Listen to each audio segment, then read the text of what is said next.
doesn't it make sense then that our perception of something can make a drug work better or worse, or not at all?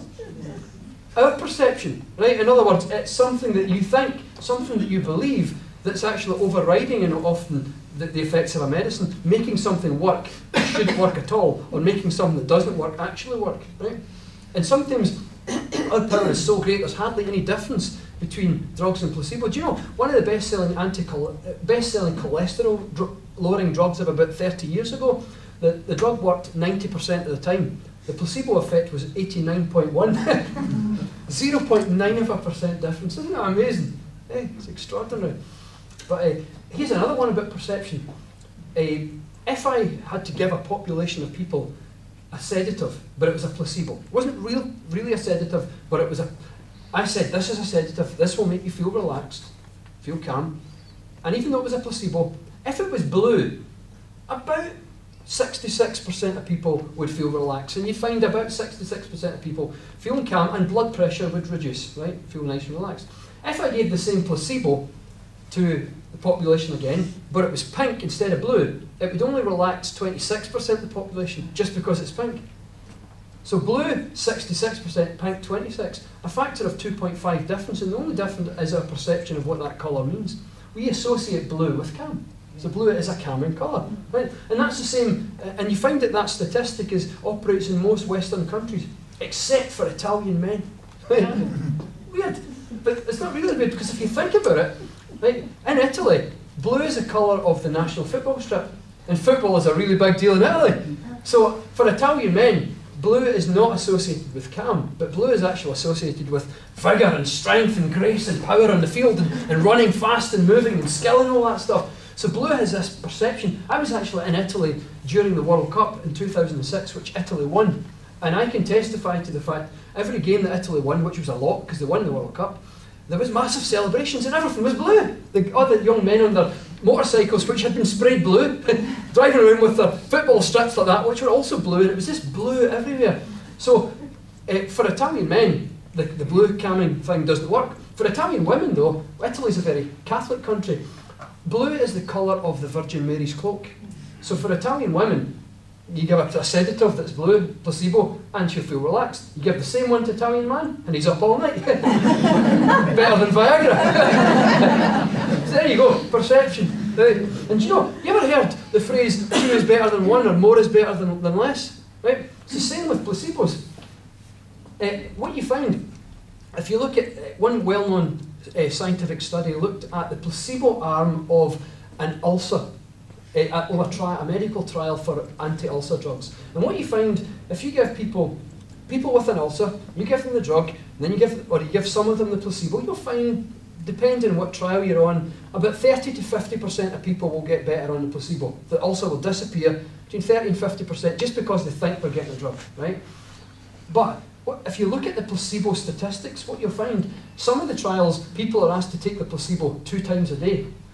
Other trials, people are asked to take the placebo 4 times a day, but thinking it's a real drug. What you find, the people that are asked to take the placebo 2 times a day, the ulcer disappears in about 36% of people.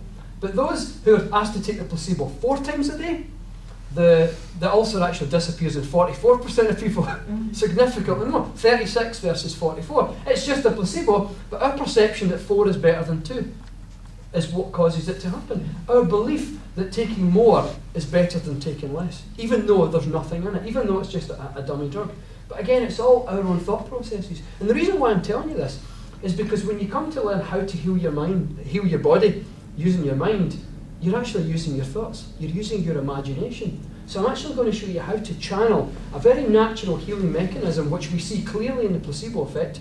And for years we've never really understood, my God, what if I could just tap into it? What if I had an ulcer, for example, or high blood pressure, or hardening of the arteries, or anything, or arthritis, and if I just believed I was taking a medication and recovered, what if I wish I could tap, so many people said, I wish I could tap into that natural capacity. Well, I'm going to show you how to do that through using our imagination. And it's exactly the same thing that all of these people around the world did when they cured themselves of things. I've got stories, in fact, 1 in 5 of all the stories I was sent were people recovered from cancer. And some of them are really, really significant and used exactly the same technique as people who recovered from arthritis or high blood pressure. It's just exactly the same thing. So I'm going to go into that. But one of the things that's very important is attitude, right? Now I know you're all sitting here, you're probably all optimists and positive thinkers, right? But do you know that optimists live about 7.5 years longer than pessimists, right? On average, right? And it's amazing, just whether we think positively about things or negatively actually affects our health. And one of the ways that it happens is we elevate our immune systems through optimism and positive thinking, and we depress them through pessimism or through looking at the dark, the negative side of everything. And one well-known study was done in 2006, scientists at Carnegie Mellon University, and they took a big sample of people and they asked them to fill out this big long questionnaire that gives you a score of how optimistic or pessimistic you had. And what you had over this end is those who were most optimistic, and over this end, those who were most pessimistic. And then every person was given nasal drops containing the cold virus or the influenza virus. So the cold virus is called a rhinovirus, for rhino kind of thing, not a rhinoceros. But so you got a rhinovirus or an influenza virus. And did you know there was a significant difference in how much the viruses affected the people depending on whether they were optimistic over here or pessimistic over here? Significant difference. The optimists were much less affected by the viruses, and when they were, they recovered significantly faster. Right? It's incredible. And attitude plays a significant role in our health, particularly with the heart. One of my favourite pieces of research is called Hostile Marital Interactions and Coronary Artery Calcification. Repeat that, please. Can I repeat that? Hostile marital interactions and coronary artery calcification. Right. Hardening of the arteries, in other words.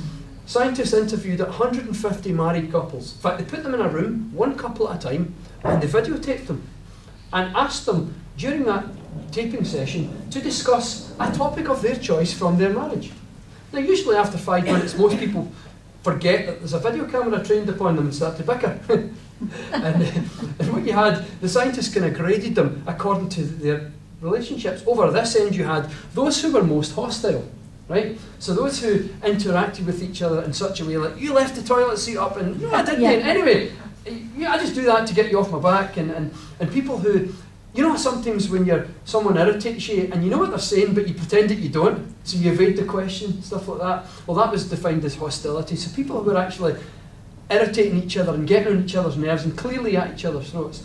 Over this end, you had those who were most loving and supportive and caring and who listened to each other as opposed to trying to get their word in, right? So you could clearly see a difference in the relationship. Over here, you had high levels of coronary artery calcification, hardening of the arteries. Over here, you had much lower levels. And that's why a scientific paper summed it up with the title, Hard Marriage, Hard Heart.